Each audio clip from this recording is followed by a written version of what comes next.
Consider the following database schedule with two transactions T1 and T2. A schedule is given here.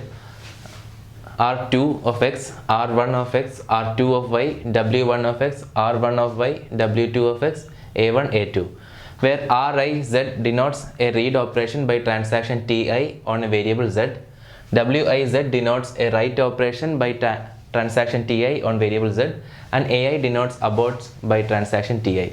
Which one of the following statements about the above schedule is true? It is recoverable, has cascading abort, does not have cascading abort, S is strict. So this is a question coming from DBMS regarding transactions topic. Here we have been given a particular transaction and we need to find out whether it is non-recoverable, recoverable with cascading aborts, or cascadeless, strict, etc.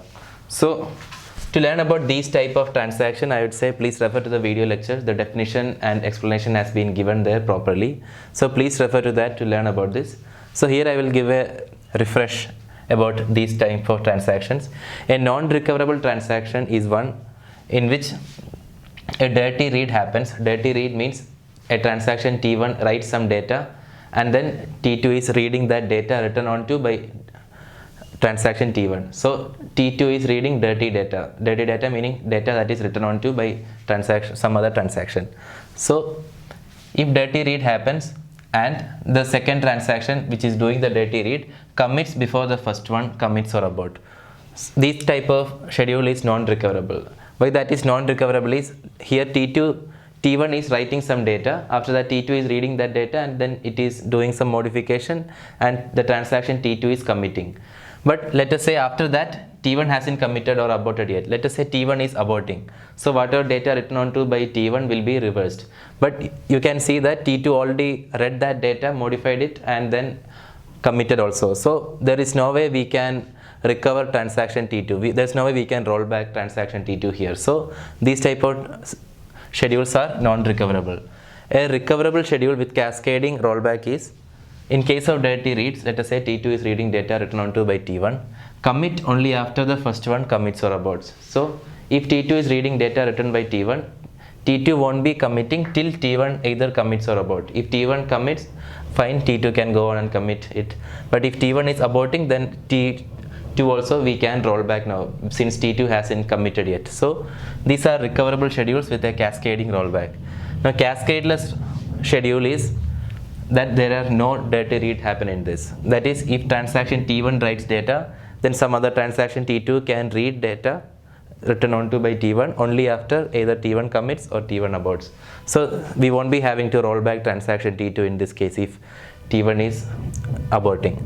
Now strict schedules are those in which if T1 is writing some data, then that data cannot be either read or written onto by some other transaction T2 before T1 commits or aborts. These type of schedules are strict schedules.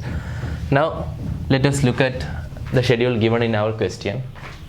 Here transaction 1 is reading from x, transaction 2 is reading from x first, after that transaction 1 reads x, after that transaction 2 reads y, after that transaction 1 writes x, transaction 1 reads y, transaction 2 writes x, after that 1 and 2 both aborts.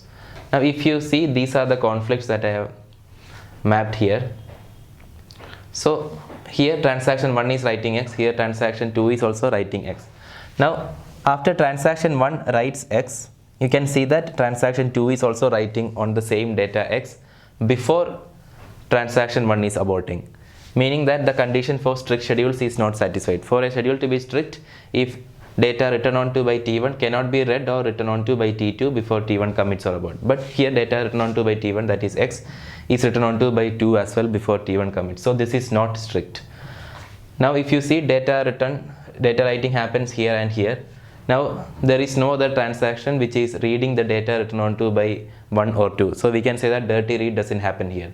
So this falls under this case. This is a cascadeless rollback, recoverable schedule with cascadeless rollbacks. Now what it means is that is option C. S does not have cascading abort. That's the correct answer.